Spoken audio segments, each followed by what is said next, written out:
Hello again. Welcome to week 3. Now we're getting into early childhood. Maybe this is something you start to remember in your memories of your early days, but this is about the age where we start having memories of our childhoods. And what is early childhood?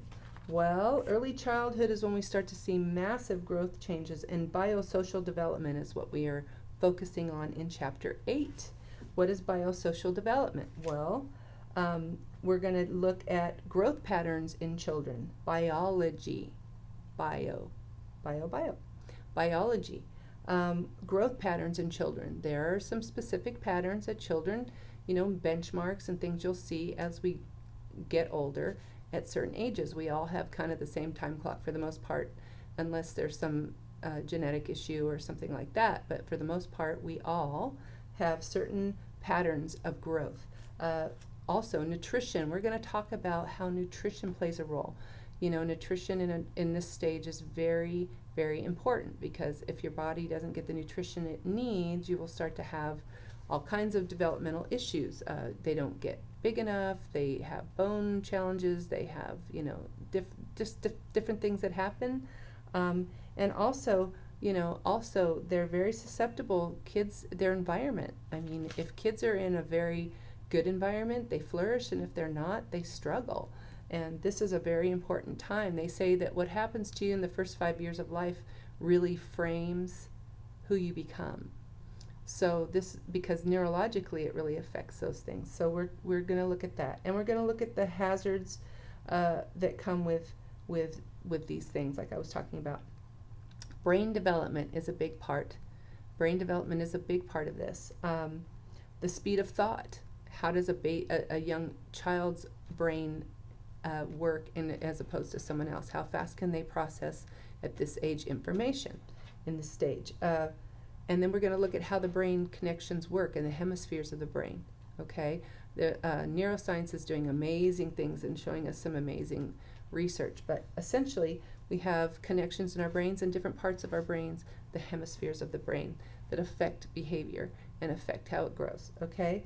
And then emotions are connected to that. If you see someone with a brain injury, for example, maybe they have trouble handling their emotions or how they handle themselves or their personality changes. Emotion is directly connected to your brain hemispheres and the development of your brain. And then motor skills. As you see, this is where children start to get better motor skills. They're starting to be able to control their bodies better. They don't fall. They can swing on trees. They can ride a bike. They can ride skates. Whatever it is, you can start to see motor skills change. And then we're going to look at fine motor skills. They can, when babies are born, you see them just with their mobiles trying to grab things. Well, at this stage, they can do things. They can manipulate things, or if they're like my grandchildren, they're on my phone playing with it, right? And then they also learn artistic expression. This is where they start to dance and sing and draw and all the things that kids do. And child psychologists use these things to treat children. Art therapy, for example, music therapy with kids. And then injury and abuse. This is where serious things can start to happen. There's avoidable injury, obviously. We don't want our children hurt. So how do we protect them? Well, we hopefully are good parents and don't let them jump off a cliff, because they will. We have to watch them. This is a time where kids can get really hurt.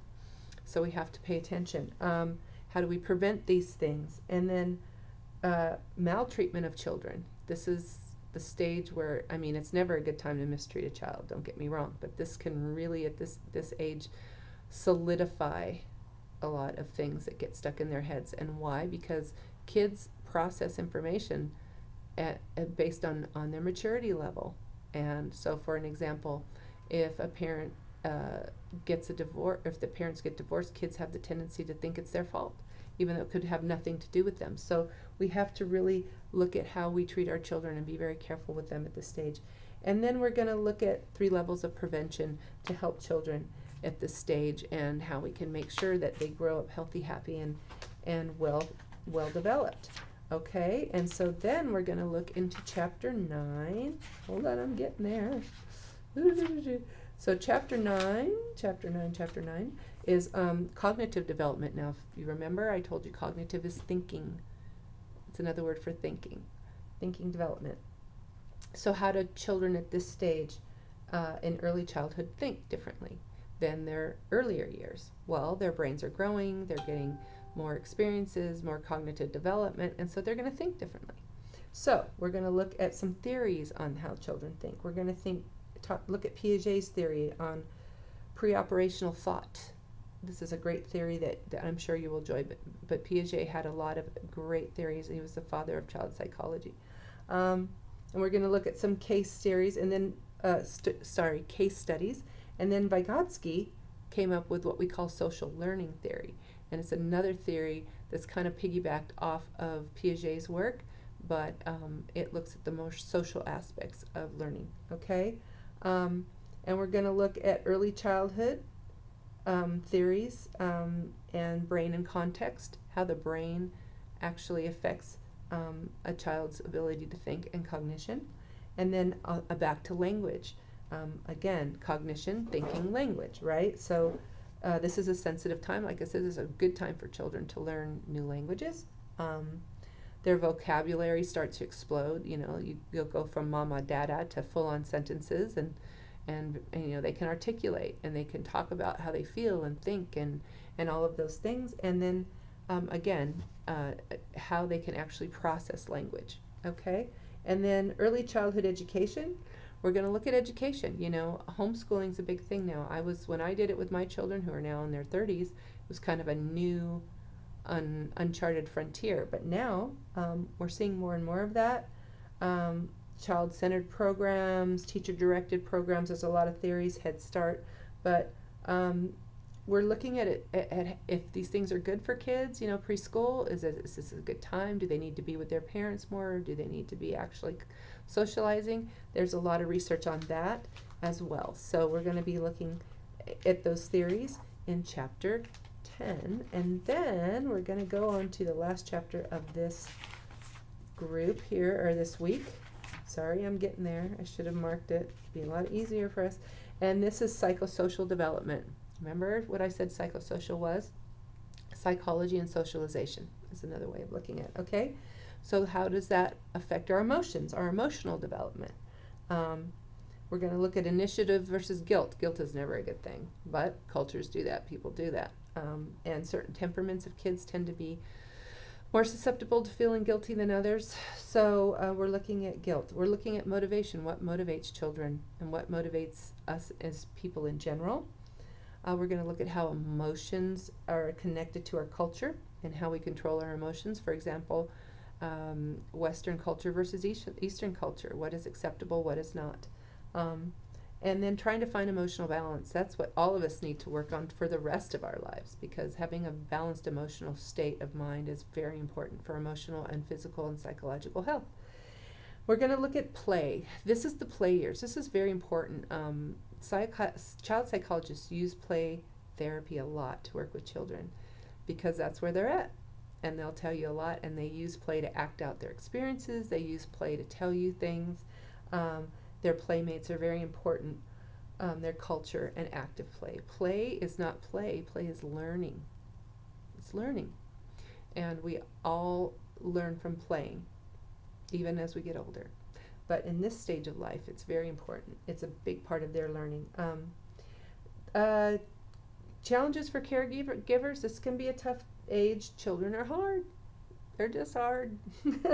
Depending on your personality and who you are, having children can be kind of tough. Some of us are better than others. Some of us love it. Some of us, 1 or 2 children is enough. Some want big families. It's all different. So we're looking at caregiving styles, which has a lot to do with culture as well. The cultural variations on how people actually parent, and then how we actually teach gender roles, boys versus girls. Now, this is a time in our culture where we're seeing a lot of challenges to that. You know, you're seeing a lot of kids these days actually not identifying with a certain gender. So now we got to look at that. Culture is actually changing how we're viewing that. And then, again, nature versus nurture pops up again as far as our moral development, our morals, our values, what drives us. Empathy, right? And how we discipline ourselves and others as well. And then there's some opposing perspectives. We're going to look at spanking, different ways of discipline. So this is a very important child development stage, early childhood. So that's what we'll be focusing on this week. And again, I look forward to seeing your discussion posts, and I hope you enjoy the content and enjoy week 3.